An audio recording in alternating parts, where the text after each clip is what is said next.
Louvado seja nosso Senhor Jesus Cristo. Para sempre seja louvado. Celebrando o Dia Mundial das Missões, celebramos, amados irmãos e irmãs, uma igreja missionária. Uma igreja que está em todos os lugares, nos 4 cantos do mundo, onde essa palavra chega aos confins de toda a terra. A igreja mostra para nós que, por excelência, Jesus, ele foi um grande missionário, levando a palavra de Deus, levando a boa nova, curando as pessoas fisicamente e espiritualmente. E por isso, nós fazemos parte deste corpo, e o próprio Jesus é a cabeça. Celebrar uma igreja missionária é celebrarmos também a nossa missão, é estender esta nossa igreja para a nossa família. Lar também é um templo do Senhor. Mas de fato, amados irmãos e irmãs, no nosso lar também é uma igreja doméstica, é esta igreja missionária, esta igreja que você é pai, que você é mãe, leva também para o seu filho, para a sua filha. Ali também você senta com eles para fazer uma leitura orante, para rezar o texto, para realmente mostrar para o seu filho, para a sua filha, as virtudes de Deus, para assim eles crescerem nessa sabedoria de Deus. Às vezes nós nos preocupamos somente com a questão financeira. É claro que isso também faz parte. Qual pai, qual mãe que não quer ver seu filho bem-sucedido? Mas também temos que preocupar-nos com o lado espiritual. E não é somente um dia da semana. É todos os dias ali, antes de dormir. Não somente para o filho, para a filha, mas começando por você pai, por você mãe. Levando o seu filho, a sua filha, a santidade. Levando ele para próximo de Deus, para que ele possa fazer a diferença, não quando ele ficar adolescente ou quando ele ficar adulto, mas desde agora, na sua escola, onde ele realmente estiver. Hoje, amados irmãos, a primeira leitura ela é retirada do livro do profeta Isaías. O próprio Deus ele escolhe um homem chamado Ciro para ele levar uma palavra ao povo de Israel, para que o povo de Israel mais uma vez pudesse novamente voltar para o seu caminho, voltar para Deus. Então Ciro, ele faz uma exortação dizendo que não há outros deuses, e que há somente um Deus, que é este Deus verdadeiro, em que eles devem cultuar. Não há deuses fora do Deus verdadeiro.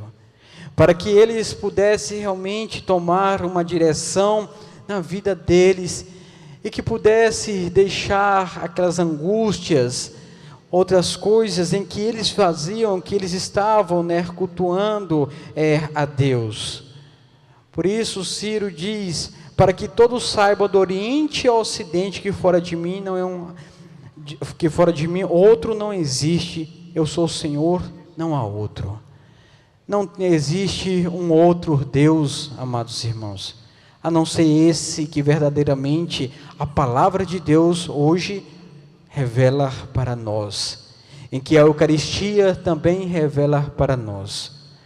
E muitas vezes ainda, nos dias, no nosso tempo, encontramos tantas pessoas fazendo ainda barganha com Deus, dizendo se Deus faz, dizendo se acontecer uma cura, tem que haver trocas, tem que então realmente dar um valor X, e Deus não é este que precisa de barganha, de troca. Ele faz a cura todos os dias da nossa vida, até mesmo sem nós sequer pedir a Ele.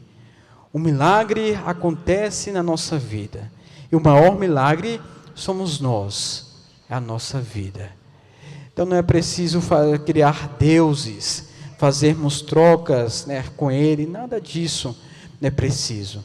Mas é preciso fazermos essa busca constante, sermos perseverantes nessa busca, para nós não ficarmos criando os deuses na nossa vida, para que nós não coloquemos em primeiro lugar as pessoas, os bens materiais, o dinheiro, e isto são os deuses, em que Ciro estava aqui dizendo para o seu povo de Israel, em que hoje também ele diz para nós. Quantas vezes também nós também criamos, né, deuses, criamos tantas coisas na nossa vida, na nossa imaginação, em nosso coração, e assim às vezes ficamos inseguros com toda a situação, mas Deus tem que ser sempre, né, o nosso baluarte.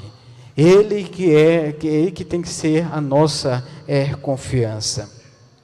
Hoje, amados irmãos, na segunda leitura, São Paulo, ele se dirige à comunidade tessalônica, aos tessalonicenses, dizendo: recordamos sem cessar a atuação da vossa fé, o esforço da vossa caridade e a firmeza da vossa esperança em nosso Senhor Jesus Cristo. Ele diz que é preciso recordar, né, a fé, é preciso recordar a caridade, a firmeza e essa esperança no Senhor Jesus Cristo. Ele remete-se à comunidade tessalônica. Ele ainda diz no final desta leitura que o Evangelho não só foi propagado por meio somente de palavras, mas sim por meio do Espírito Santo. Esta é a força da igreja tessalônica. Esta também é a força da nossa igreja de hoje. É por meio do Espírito Santo. Essa que é a força que realmente Ele concede para nós. Que Ele entra no nosso coração. Para nós darmos o testemunho dessas virtudes. Essa firmeza, essa fé, que deve estar sempre centrada em Deus, e não no homem, e não nas coisas, né, externas. Esta é a nossa fé, esta é a fé que São Paulo, né, estava ensinando para o seu povo, uma fé que tem esperança, uma fé em que realmente se deve recordar que também há a firmeza da nossa parte. Hoje o Evangelho, amados irmãos e irmãs, mostra para nós que os fariseus, mais uma vez, eles estavam fazendo um plano. Esse era o objetivo deles. Um plano em que eles pudessem apanhar, né, ao Senhor Jesus em alguma palavra, em alguma situação. Por isso, né, desses elogios a Jesus. Mas por tais, aqui Jesus já sabia o que? Da maldade, já sabia da perversidade deste homem. Onde eles falavam: mestre, sabemos que és verdadeiro, de fato, né, ensinas o caminho de Deus, não deixa-se influenciar, né, pelas aparências, nem pela opinião dos outros, mas nós queremos saber uma coisa, né, do Senhor: é lícito ou não pagar imposto a César?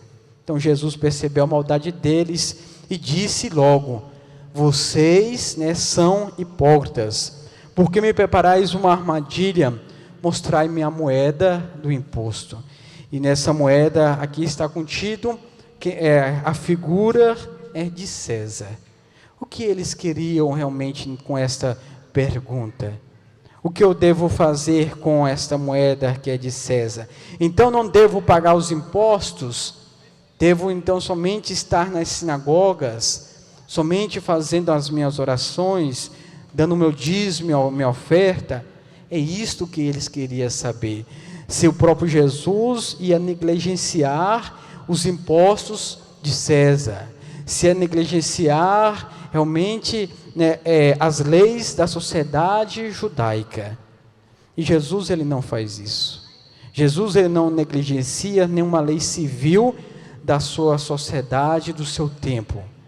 mas pelo contrário. Dai, pois, a César o que é de César e a Deus o que é de Deus. Não se trata de negligenciar.